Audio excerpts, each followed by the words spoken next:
Lexy. Okay.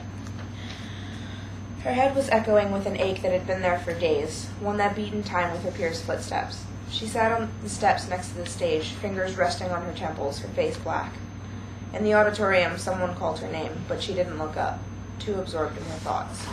It was their last rehearsal before spring break, and the entire cast had big plans. Who was going to New York, who was going to the beach, who was partying the entire time.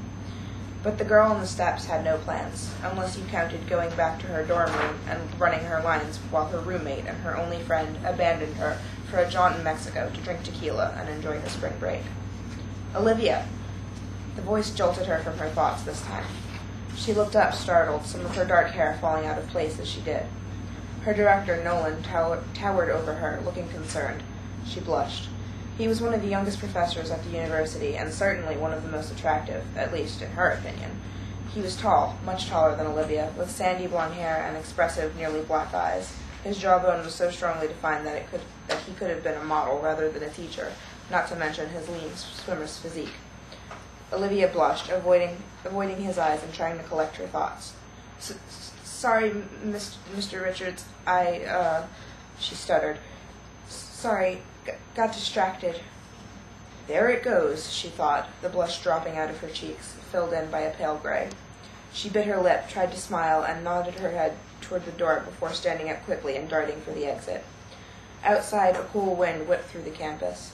Olivia pulled up the hood of her overlarge sweatshirt and shoved her hands inside the pockets of her jeans, trying to shield herself from the wind, just as she tried to shield herself from so much else. Rejection, loss, bullying. It never seemed to end. She was a junior at the college of her dreams, but had only ever made one friend. Sadie was also a junior. She studied art. Olivia admired her paintings.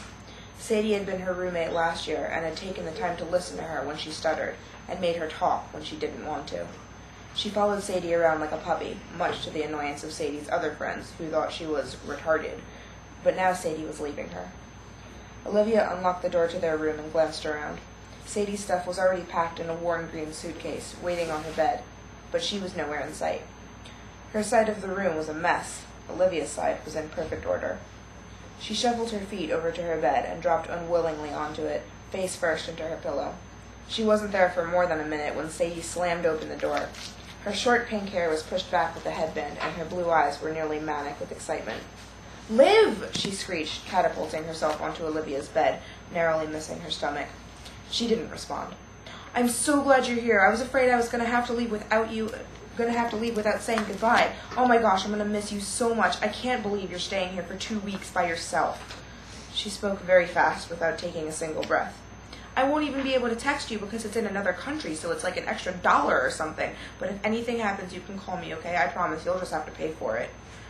At this, her face broke into a wide grin, revealing a chip missing from her front tooth. She nudged Olivia, who grunted in reply. "Sorry, what? Couldn't hear you," she teased, prodding her roommate's stomach. Olivia rolled onto her back.